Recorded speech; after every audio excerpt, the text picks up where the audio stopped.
The number one moment at Angel Stadium of Anaheim took place on October 12, 1986. The night before, the California Angels had won a thrilling extra-inning game to take a 3-1 series lead, and were on the verge of their first World Series. Starting Game 5 was their ace, Mike Witt, who had pitched the Angels to a complete game victory in Game 1. After a scoreless first, Rich Gedman hit a 2-run homer in the second.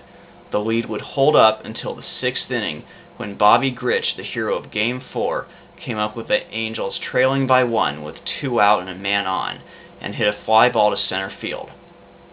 Dave Henderson, who came in as a defensive replacement, chased after the ball and almost made a spectacular leaping catch, but the ball deflected off his glove for a home run to give the Angels a 3-2 lead and put them within 9 outs of their first World Series. Then in the 7th, the Angels tacked on a couple more runs, and it appeared they had put the nail in the coffin. By the top of the 9th inning, and with the Angels leading 5-2, the crowd 64,223 started chanting, "World Series, here we come." Witt, who had pitched 8 strong innings, was still on the mound and going for the complete game. And to manager Gene Mauch, who had managed the 1964 Phillies and 1982 Angels to near World Series berths, it looked like he was finally going to manage in his first fall classic. Witt gave up a leadoff single to Bill Buckner, and after 1 out, Don Baylor came up and hit a home run to narrow the lead to 1. Then, after Dwight Evans was retired on a pop-up, Rich Gedman, who had homered off Witt earlier, came to the plate. Mauch took Witt out and sent in Gary Lucas, who hit Gedman with his first pitch. Lucas was pulled, and Mauch called for closer Donnie Moore, who was coming off one of his best years, to get the final out. Dave Henderson came up to the plate, hoping to atone for his miscue in the 6th inning. Moore got 2 strikes on him. The fans came to their feet and were ready to erupt when catcher Bob Boone called for a forkball, which he would openly admit and take responsibility for.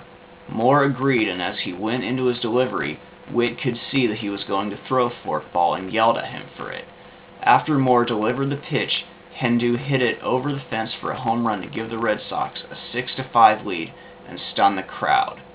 But in the bottom of the 9th inning, Rob Wilfong would come up to the plate with a tying run at second. He would ground a single into right. Rupert Jones was waved in when Dwight Evans fired a bullet to the plate. The throw was there, but Jones succeeded in sliding around the tag, and the game was tied. The Angels would eventually load the bases, but the Red Sox would get out of the inning. After Moore got out of a 1st and 3rd 1-out jam on the top of the 10th, Gary Pettis came up in the bottom of the inning with 2 out and a man on. He hit a fly ball to deep left field that looked like it was going to send the Angels to the World Series. Jim Rice raced back all the way to the wall, but caught it just in front of it. Then in the 11th inning, Dave Henderson came up with a chance to be a hero again. With the bases loaded and nobody out, he hit a sac fly to drive in the go-ahead run, and the Red Sox would hold on to win it 7-6.